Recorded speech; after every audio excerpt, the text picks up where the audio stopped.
बदायूं में 2 बच्चों की हत्या के मामले में पुलिस ने कार्रवाई करते हुए फरार आरोपी जावेद के पिता और चाचा को हिरासत में ले लिया है। दरअसल साजिद और जावेद पर 2 बच्चों की हत्या का आरोप है, जिसके बाद पुलिस ने एनकाउंटर में साजिद को मार गिराया, जबकि जावेद की तलाश लगातार जारी है। उधर मृतक बच्चों की मां ने न्यूज नेशन से एक्सक्लूसिव बातचीत में कहा कि आरोपी के चेहरे पर खून लगा था।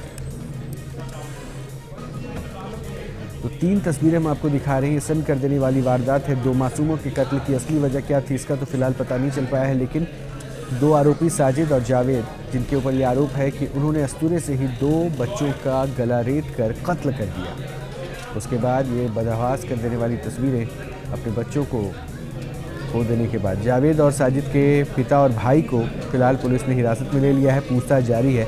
जावेद की तलाश भी लगातार की जा रही है। तो 3 तस्वीरें हम आपको दिखा रहे हैं। इन तीनों तस्वीरों में आप उस पूरे घटनाक्रम को देख सकते हैं।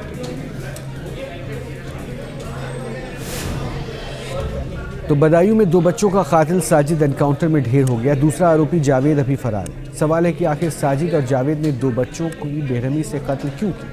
उनका मकसद क्या था?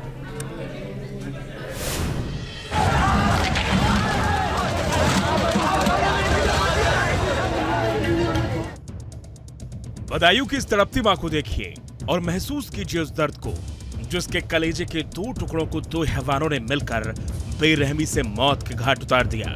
दोनों मासूमों का कसूर क्या था, लेकिन हैवानों ने मौत भी ऐसी दी जिसे सुनकर हर किसी का कलेजा कांप उठा। बदायूं में दिल दहला देने वाली घटना सामने आई, जिसमें 2 छोटे बच्चों को धारदार हथियार से मौत के घाट उतार दिया। और जिसने ये मौत के घाट उतारा वो और कोई नहीं, उनका जानने वाला ही था, जिसका नाम साजिद है। हालांकि साजिद को पुलिस एनकाउंटर में ढेर कर दिया गया और इस वक्त हम मौजूद हैं पीड़ित परिवार के घर के अंदर, बाबा कॉलोनी सिविल लाइन थाने के अंदर। यहाँ तस्वीरें आप देखेंगे तो रोते बिलखते जो लोग हैं आपको दिखाई दे जाएंगे। ये उन बच्चों की दादी हैं जो बीच में आप देख रहे हैं, जो 2 बच्चे जिनको साजिद ने धारदार हथियार से मौत के घाट उतारा, आयुष और आहान।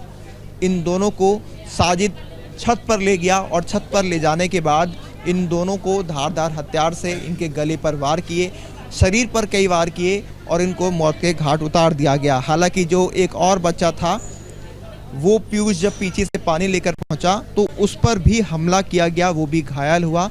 हाँ, पूरे चेहरे पे खून पूरा सना हुआ था खून से। अब पता नहीं उसने पिया या लगाया या उसने। मेरे बड़े बेटा इतना छोटा भी नहीं था, जो उसका हाथापाव जरूर हुआ होगा। छुड़ाने की कोशिश करी होगी, इसने नहीं जोड़ा। हैवानियत की इंतहा देखिए। छत पर खेल रहे दोनों बच्चों का पहले तो उस्तरे से बेरहमी से कत्ल किया, फिर चेहरे पर बच्चों का खून लगाया, फिर नीचे आकर चिल्लाने भी लगा कि उसने दोनों बच्चों को मार डाला है। हाँ, पूरे चेहरे पे खून पूरा सना हुआ था खून से। अब पता नहीं उसने पिया या लगाया या उसने। मेरे बड़े बेटा इतना छोटा भी नहीं था, जो उसका हाथापाव जरूर हुआ होगा। छुड़ाने की कोशिश करी होगी, इसने नहीं जोड़ा।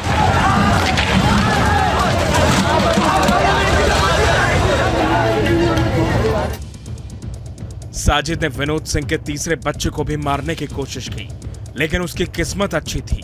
वो साजिद को धक्का देकर भाग गया, लिहाजा जान बच गई। साजिद के चंगुल से जिंदा बच चुके उस बच्चे की जुबानी सुनिए, आखिर उस वक्त क्या हुआ था।